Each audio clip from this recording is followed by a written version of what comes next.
श्री गणेश शारद Sumire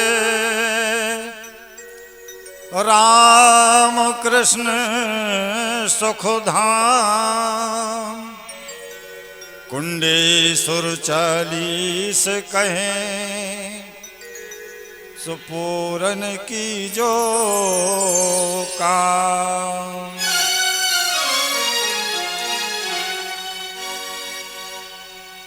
यह शुरुआत करते हुए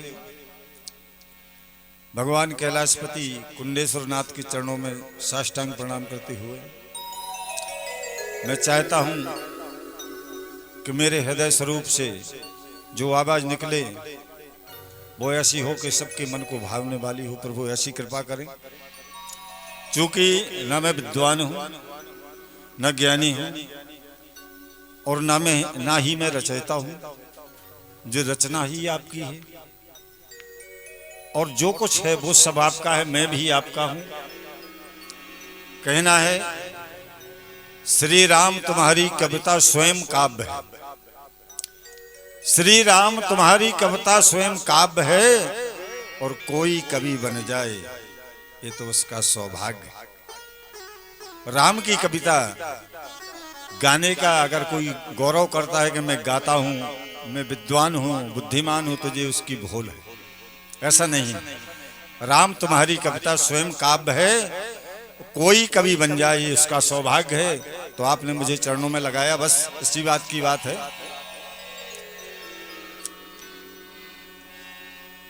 जय शिव कुंडे सोरे त्रिपुरारी, ओ सुन ली जो प्रभु अरज हमारी।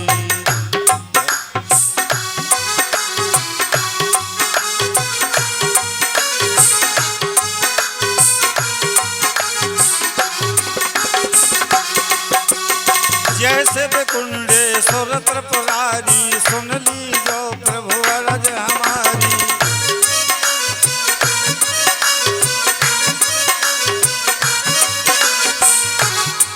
शिव कुंडे सुर त्रिपुरारी, सुन ली जो प्रभु अरज हमारी।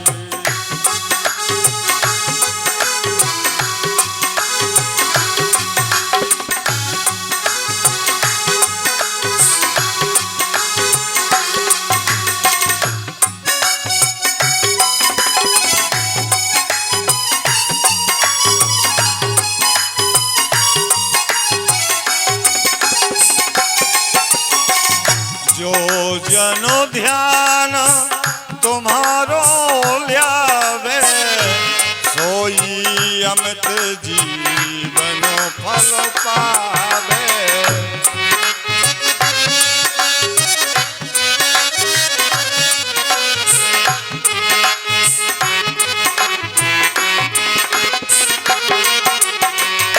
जो जनो ध्यान तुम्हारो ल्यावे, सोई अमित जीवन फल पावे।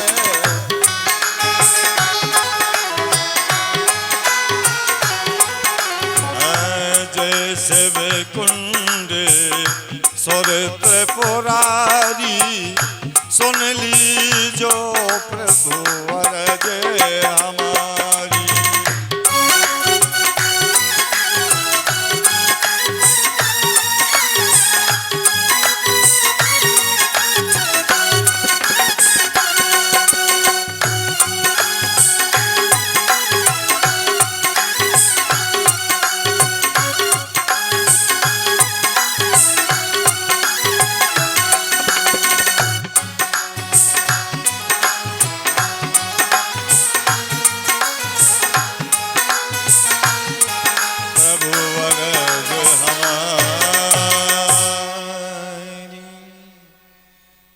बोलिए शंकर भगवान की जय। शिव कुंडेश्वर त्रिपुरारी। आइए प्रभु सभी दर्शन करते हैं भगवान भोलेनाथ के। कुंडेश्वर को सबसे पहले हमारे आपके हृदय में जो भाव जगता है, जय शिव कुंडेश्वर त्रिपुरारी, इसका अर्थ है हमारे अंदर पहले श्रद्धा माता का आगमन हो गया। हम कुंडेश्वर जाएं अथवा अपने गांव के मंदिर में जाएं, चाहे अपने घर में हम पूजा का मंदिर बनाए हैं उसमें जाएं, पर हमारे भाव में सबसे पहले श्रद्धा उत्पन्न हुई। हमें भगवान के दर्शन करने जाना है। जब श्रद्धा सबसे पहले आई तो वंदे भवानी शंकरौ श्रद्धा विश्वास रूपण। जहां श्रद्धा आ गई तो हमको मंदिर में लेकर पहुंची, और जैसे ही हम मंदिर के दरबार में पहुंचे तो वहां दर्शन किए और देखा भगवान को। जब अनंत रूप में विभूषित देखा तो हमारे मन में लगा कि अब हमारे यहाँ पर पहुंचने पर हमारा कोई भी कार्य अधूरा नहीं रख सकता है। ऐसा हमारे हृदय में विश्वास पैदा हो गया। वंदे भवानी शंकरौ श्रद्धा विश्वास रूपणो। और इस चौपाई का यहाँ पर जो जन ध्यान तुम्हारो ले आवे सोई अमित, अमित माने अपार। संसार में जितने सुख भोग हैं, और मैं कहता हूं इस बात को इस मंच के माध्यम से अपने जीवन में उतार लेना, कोई भी ऐसी वस्तु संसार की नहीं है जो भगवान के पास पहुंचने के बाद नहीं मिल सके। तो मैं कहता हूं आइए यहां से कथा आगे जाती है।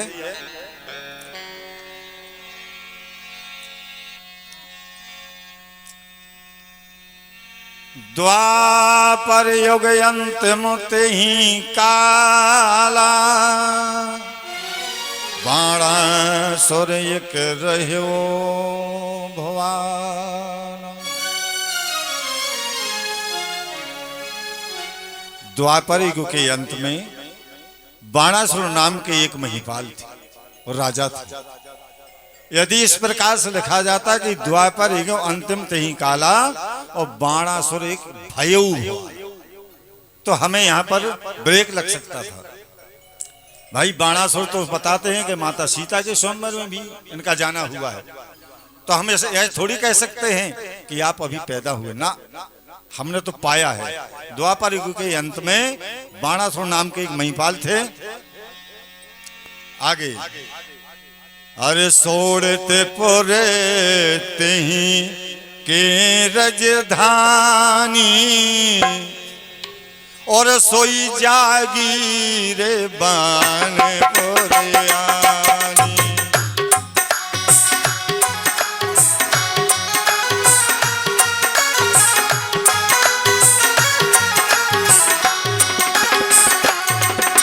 सोड़तपुर तेहि के रजधानी, सोई जागी रे बानपुरानी। सोड़तपुर तेहि के रजधानी, सोई जागीर बानपुर आनी।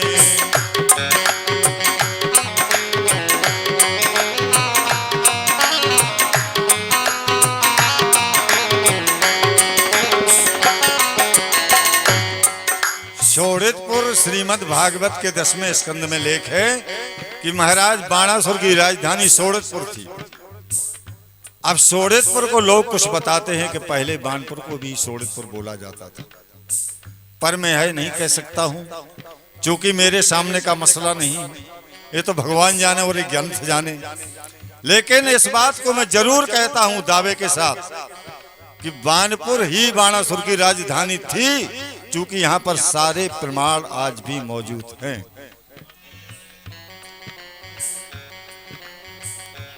जी हमें संकेत आया है कि बानपुर से पूर्ण परिचित कराया जाए। बानपुर हमारे ललितपुर जिले का, हमारे टीकमगढ़ जिले के बॉर्डर पर गांव पड़ता है बानपुर, जहां से भगवान शिव और बानपुर की दूरी में मुश्किल से 4 किलोमीटर का अंतर है। वहां से सुरंग के द्वारा जो उषा आया करती थी, बहुत बढ़िया, धन्यवाद है। रूबरू कराने का यही तो मसला है।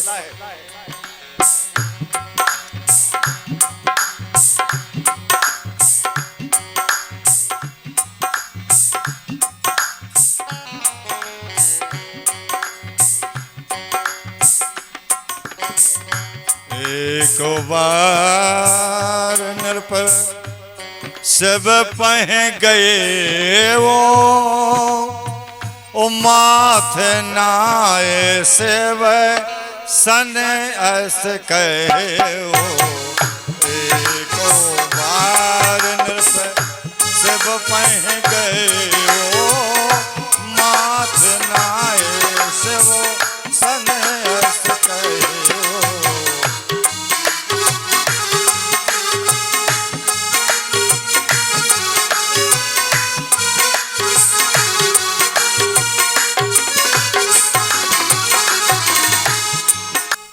एको बार नृपे शिव पह गए ओ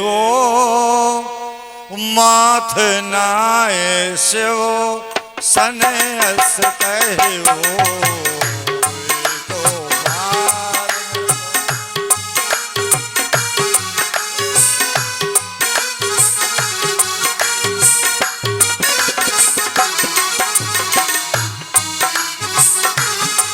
समराजत मोही मिलावो या फिर समरे आप सन पावो के समराजत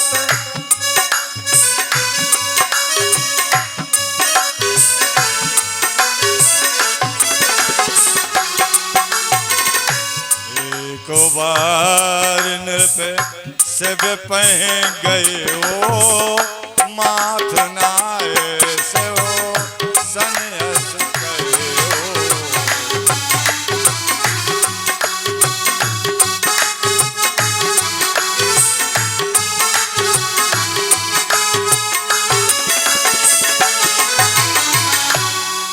यहाँ पर बाणासुर महाराज ऐसे अनन्य भक्त थे भगवान शिव के, उनसे अच्छा कोई भक्त मेरी समझ से नहीं है, दशानन और बाणासुर।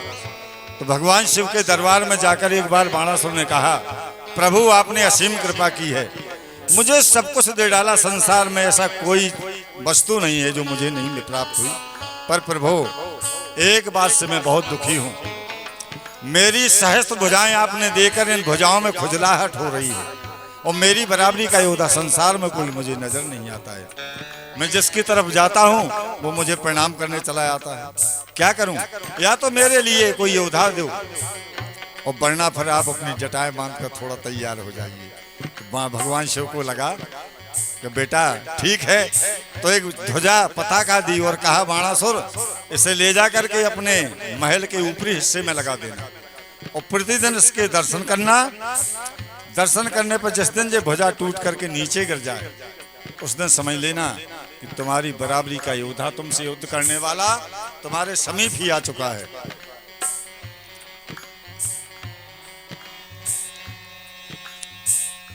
देखे भूप भुज बल अभिमाना ध्वजा दीन के शंभु सजाना।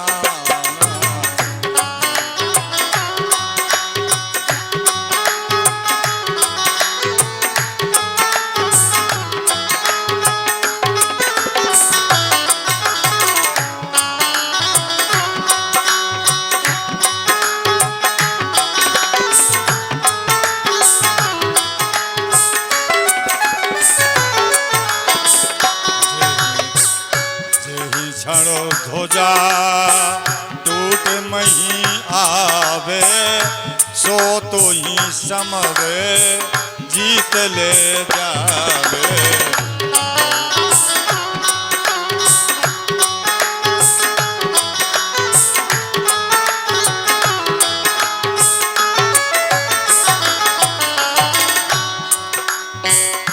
तासो सोता से वो पद अनुरागी प्रीति अटल संभूषण लागी।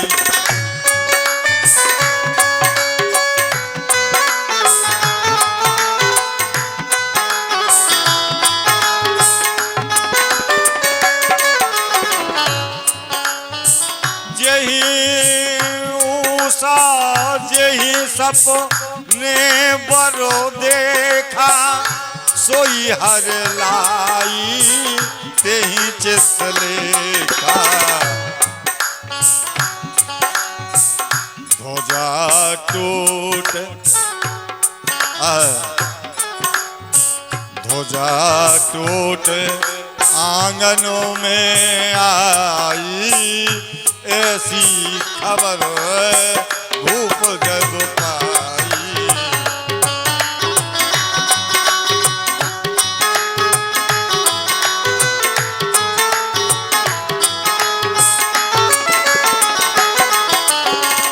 सुन अनुरोध हरन ये दुराई, सेन संग कर दीन चढ़ाई।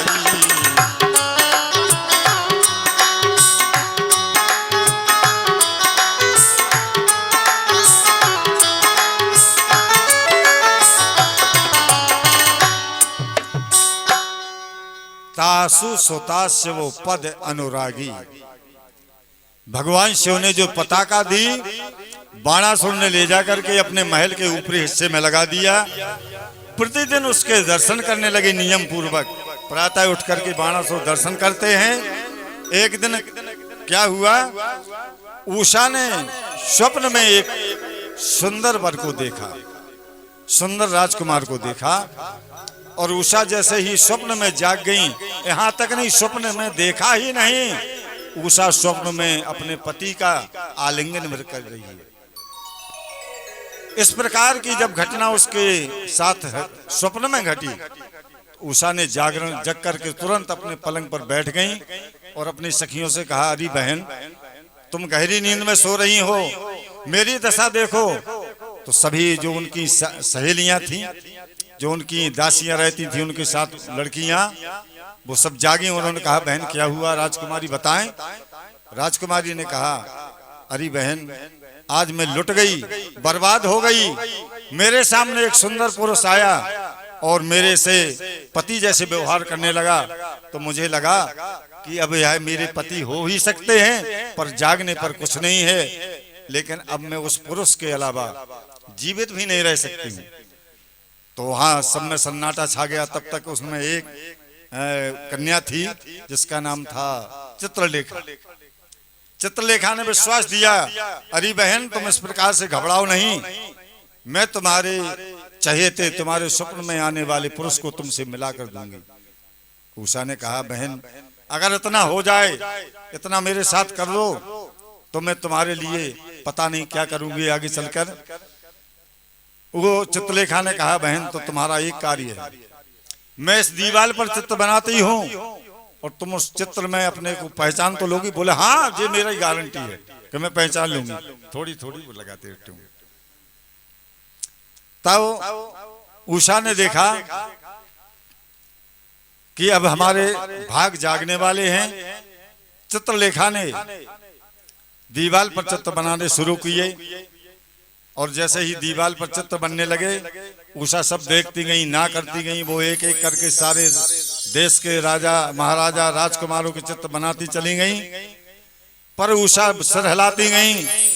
आखिरी में उन्होंने द्वारकाधीश भगवान श्री कृष्ण का चित्र बनाया। तो उषा ने कहा, हाँ हाँ सखी, इसी परिवार में लगता है, इससे कोई मिलता जुलता चेहरा लग रहा है, इसी में जाइए। उसके बाद उन्होंने अनिरुद्ध जी का चित्र बनाया। जब अनिरुद्ध जी का चित्र बनाया तो उषा बोली, हाँ हाँ बहन, अब और पास में पहुंच चुके हैं, और बनाइए। तो भगवान श्री कृष्ण के चित्र के बाद अनिरुद्ध जी का चित्र बनाया, और अनिरुद्ध के बाद जैसे प्रद्युम्न का और प्रद्युम्न के चित्र के बाद जैसे ही अनिरुद्ध जी का चित्र बनाया, तो उषा उस चित्र से लिपट कर रोने लगी, बहन, यही मेरे प्राणनाथ हैं। अब इन्हें किसी प्रकार से तुम मिलाने का कार्य कर दो, अगर तो मैं तुम्हारे जीवन भर उसके साथ रहूंगी। चित्रलेखा ने कहा, बहन, है तो मुश्किल, पर मैं जा रही हूँ। और चित्रलेखा गई द्वारकापुरी में जाकर के उन्होंने द्वारका के बाहर प्रणाम किया। हे प्रभु द्वारकाधीश, मैं आपके यहाँ हरण करने नहीं, बल्कि आपके नाती का वरण करने आई हूँ।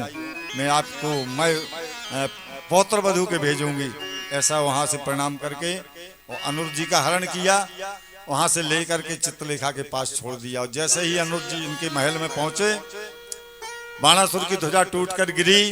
बाणासुर ने सुबह ढिंढोरा पिटवा दिया कि जाओ पूरे नगर में कह दो कि आज उत्सव मनाया जाए।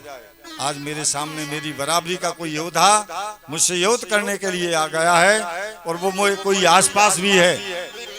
कड़ी चौकसी के साथ उसकी खोजबीन होने लगी।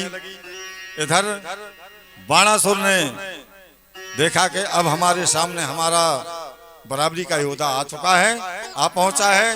सारी तैयारियां युद्ध की भी हो गई। उदन नारद जी ने भगवान द्वारकाधीश से कहा, प्रभु यहाँ पर आप बैठे हैं, क्या कर रहे हैं, आपके यहाँ क्या हो चुका है? बोले मुझे भी पता नहीं है, क्योंकि बड़ा लंबा परिवार था भगवान कृष्ण का। तो वहां पर नारद जी ने बताया कि आपके पौत्र का, आपकी नाती का हरण हो चुका है और वो यहाँ नहीं, बाणासुर की राजधानी में उनकी कन्या उषा के पास पहुंचा है। आपको उसकी कैद से उनको छुड़ाना पड़ेगा। तब भगवान श्री कृष्ण द्वारकाधीश से अपनी सेना को लेकर के हमारे यहाँ पड़ाव डाला गया। कहाँ पर? जहाँ हमारे आज पड़मा ग्राम स्थित है, पड़मा, वहां पर पड़ाव डाला गया। इस तरह बाणासुर को जब पता लगा, सुनवाहा से सुनाई पड़ी कि यहाँ पर कोई बहुत बड़ा दल मिला, बहुत अस्त्र शस्त्रों के साथ, जहाँ हजारों सैनिक यहाँ पर मेले हुए हैं। तो बाणासुर ने अपनी सेना से कहा कि जाओ, कोई भी सेना हो, कोई भी दुश्मन हो, मार काट के भगा दो। बाणासुर की सेना दौड़ी और वहां पर आमने सामने पहुंची तो भगवान कृष्ण ने भी आदेश दे दिया। धवाई में धावा बोला गया, दोनों तरफ की सेनाओं का वहां पर मुठभेड़ हो गई। वहां से भगवान कृष्ण की सेना ने खदेड़ करके बाणासुर की सेना को मार मार करके नदी इस पार हटाया। जब तक बाणासुर ने देखा कि मेरी सेना कुटपिट कर भाग रही है, तो बाणासुर अपने सभी सैनिकों के साथ, सेनापतियों के साथ वहां पहुंचे और इन्होंने वहां रोक दिया। तो वीर में, यहाँ वीर ग्राम स्थित है, घोर युद्ध हुआ हुआ वीर भूमि है। तो बाणासुर श्री कृष्ण लड़ाई, विश्व विदित सब वेदन गाई। धन धरा पावनमय माता। अब आगे की महिमा है। जमुनार गंगयति पावन, सदा बहार बसे तहाँ सावन। है जमुनार गंगयति पावन, सदा बहार बसे जहाँ सावन।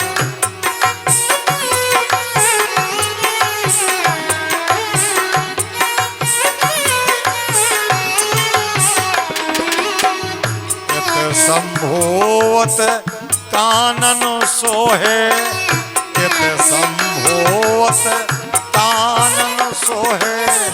बीच में गंगे काम मन मोहे।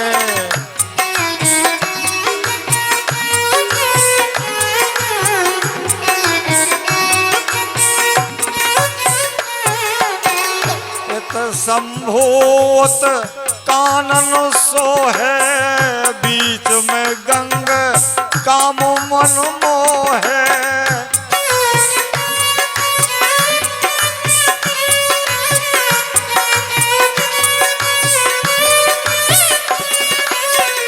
मंत्र अखंड चलत हरि नामा, जग कल्याण तो धामा।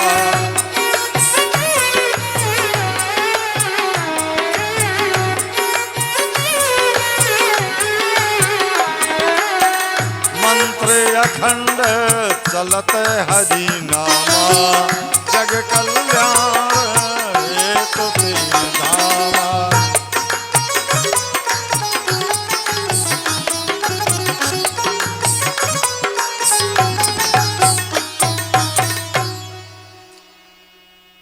प्रगट भयो जेहि गेह विधाता। जिसके परिवार में, जिसके घर में, जिसके आंगन में भगवान भोलेनाथ प्रकट हुए, वह कौशल्या, यशोदा और हमारी माँ अनसुईया, जिनके आंगन में भगवान लल्ला बने, तो क्या इस मैया से हमारी माँ कम हो सकती है? धन्य है उस माता को, उस धरती को भी धन्य, उस पावन भूमि को धन्य है। प्रकट भय जो गे विधाता। हे जमड़ार गंग अति पावन। माँ जमड़ार गंगा, इनका नाम ऐसे नहीं जमड़ार पड़ा है, एक यमुना है, वो यम की बहन है। जो यमुना जी की भक्ति करता है, यमुना जी में स्नान करता है, उसे यम की यातना नहीं मिलती है। और हमारे पास जो ये जमड़ार हैं, ये जम को बिडार देने वाली हैं। अगर जमराज आते हैं तो खदेड़ कर भगा देती हैं। ये जमड़ार गंगा है। जमड़ार गंगा का सुरम तट वहां पर है जमड़ार गंगा अति पावन। और सदा बसंत बहे जहां सावन, वहां सावन हमेशा बरसता है। जो बसंत होती है वो वहां पर हमेशा बसंत है। और इत शंभु उत कानन सो है। हमारे सभी भक्तों ने दर्शन किए हैं, और जिन्होंने ना किए हों वो कर सकते हैं। बीच में इनका सुरम तट है, बीच से हमारी गंगा मैया बह रही हैं, और उस तरफ कानन माने जंगल लगा हुआ है, इस तरफ भगवान भोलेनाथ विराजमान हैं। तो वहां जैसे कामदेव को मोहित करने वाला दृश्य है वहां का। मंत्र अखंड चलत हरिनामा। अब एक कब तक चले मंत्र भगवान जाने, लेकिन इस समय मौजूदगी में मुझे मिला, उन्होंने लिखवाया, उसकी महिमा तो लिख दी गई। मंत्र अखंड चलत हरिनामा, और जग कल्याण हेतु तेई धामा। कोई भी कथा, भागवत, पुराण, कीर्तन, संकीर्तन जो भी हो रहा है, ये संसार में एक तमाशा नहीं है प्यारे बंधुओं। यह राम के नाम का उच्चारण जितनी श्वासों में जिससे हो सकता है, इसे मैं दूसरी तरह से कह रहा हूं, वो हर समय काम आएगा। चाहे आप नाचते समय गाएं, चाहे गाते समय गाएं, चाहे बच्चे की शादी में गाएं, चाहे हमारे अर्थी की विदाई के साथ राम राम सत्य। राम का नाम कभी खाली नहीं रहता है। अब परिचय दिया जा रहा है यहां से।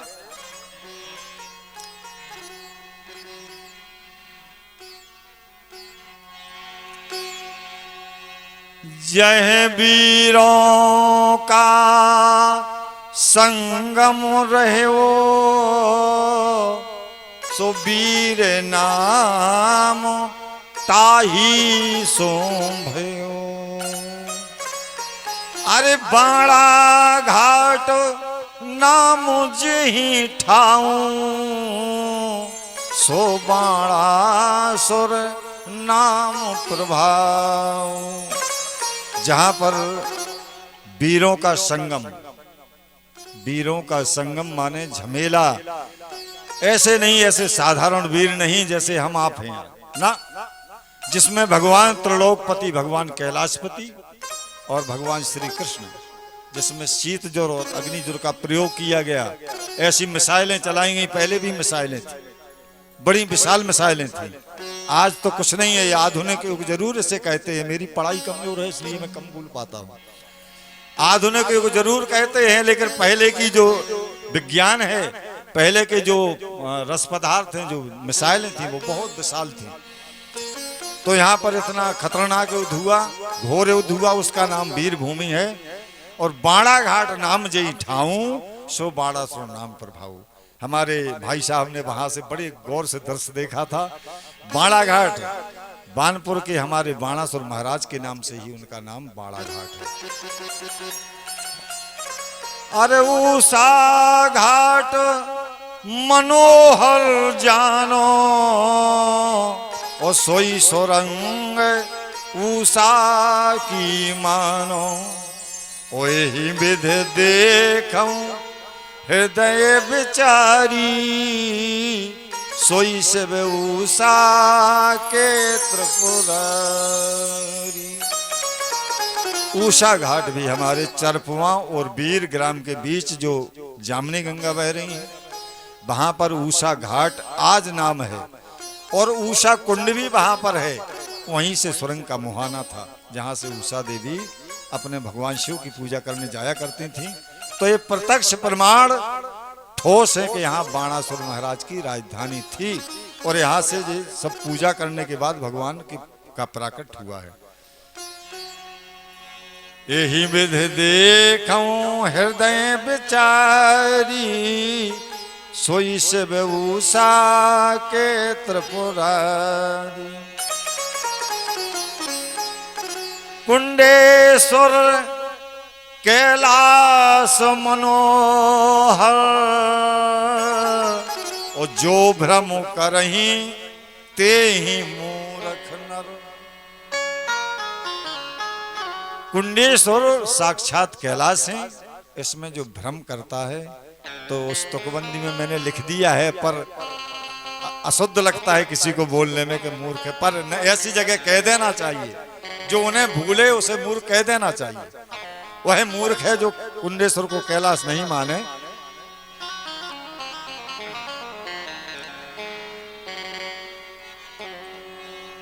अब इसमें पूजा की साधना क्या चाहिए? अरे हृदय कमल लोचन सो पानी, कोई गंगा जल नहीं, कोई हैंडपंप का जल नहीं, कोई नल का जल नहीं, तुम्हारे आंखों में नेत्रों में जल। हृदय कमल लोचन सो पानी, और गाना नहीं है, मंत्र भी नहीं बोलना है, मूक। हृदय कमल लोचन सो पानी, और मुंह के मंत्र अंतर मुखवाणी।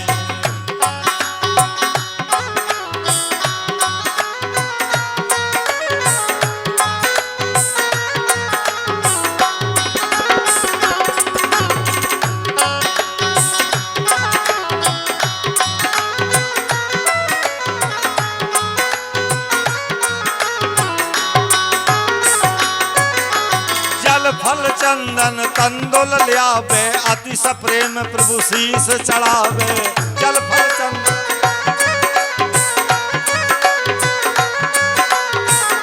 हृदय कमल लोचन सो पानी, मुंह के मंत्र अंतर मुखवाणी।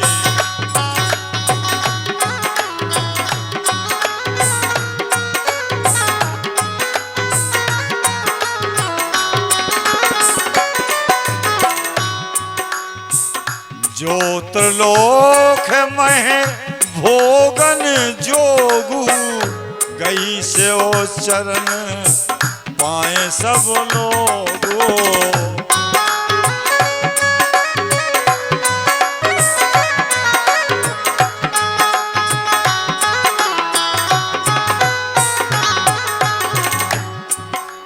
ज्योतिर्लोक में भोगन जोगू,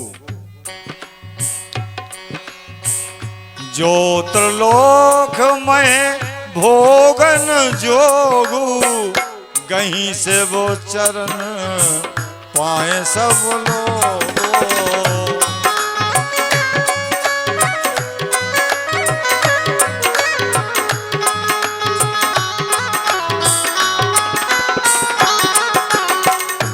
हृदय कमल लोचन सो पानी, मुंह के मंत्र अंतर मुखवाणी।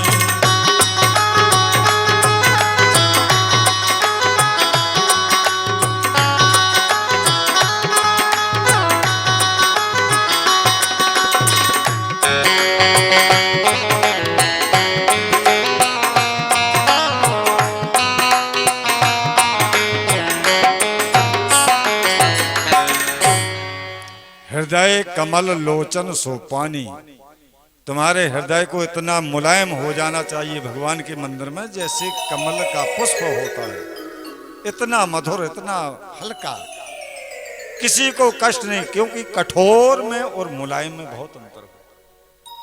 हृदय कमल लोचन सो पानी, नेत्रों में जल आ जाए। मूक मंत्र, कुछ नहीं बोलना है, ओम नमः शिवाय भी नहीं कह सकते, नहीं कहिए, बस अंतरात्मा से उसके भाव भर जाएं। प्रभु मैं तुम्हारे दर पर आया हूं, इतनी सारी समस्याएं लेकर आया हूं, जो भी समस्या का आप निदान करना चाहते हैं निदान कर दें, और अगर मुझे ऐसा ही करना चाहे तो भोगने दें। आप हैं, बस आप और मैं हूं, कोई नहीं है। हृदय कमल लोचन सो पानी, और मूक मंत्र अंतर मुखवाणी। जल फल चंदन तंदुल ल्यावे, साधन हो तो ये चीजें समर्पित करे, फिर इसके बदले में जो त्रिलोक में भोगन जोगू, जो भी त्रिलोक में भोग सम्मताएं हैं, भगवान के पास पहुंचने पर कोई चीज वंचित नहीं रह सकती है। अब यहां पर जो 40 पढ़े कुंडेश्वर, हो ही मुक्ति साखी सीता।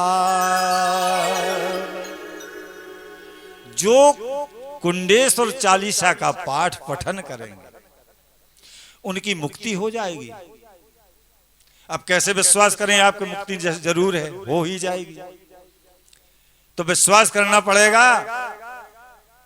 हनुमान चालीसा में पूज्यपाद गोस्वामी तुलसीदास जी लिखते हैं, जो यह पढ़े हनुमान चालीसा हो ही सिद्धि साखी गौरीसा। वहां भगवान शिव गवाह दे रहे हैं। तो गोस्वामी जी कहते हैं कि निश्चित भगवान शिव पर तो भरोसा करो। हनुमान चालीसा पढ़ने से निश्चित सिद्धि प्रदान होगी। तो इस बात को मैं भी कहता हूं उनके चरणों की सौगंध खा करके कि निश्चित मुक्ति हो जाएगी, चूंकि वो उस मुक्ति विभाग के स्वयं अध्यक्ष हैं। उनके आदेश से ही संहार होता है। हो ही मुक्ति साखी सीतावर, ऐसा मेरा मानना है। वो अटल सत्य भी है, जरूर ऐसा होगा। और आखिरी चौपाई कहती है, बस 2 लाइनें हैं। अरे हैं रघुवीर शरण प्रभु तोरे, करत दंडवत होते न्योरे।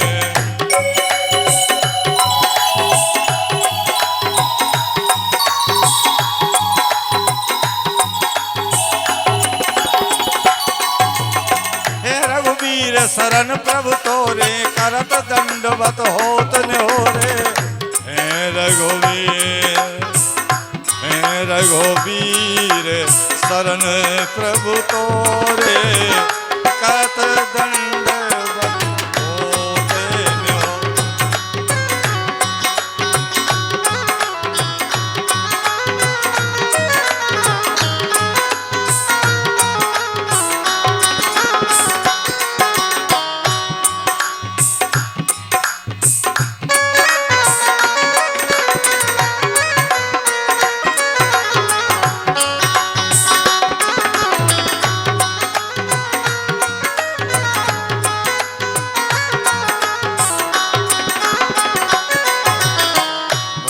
शंकर भगवान की जय।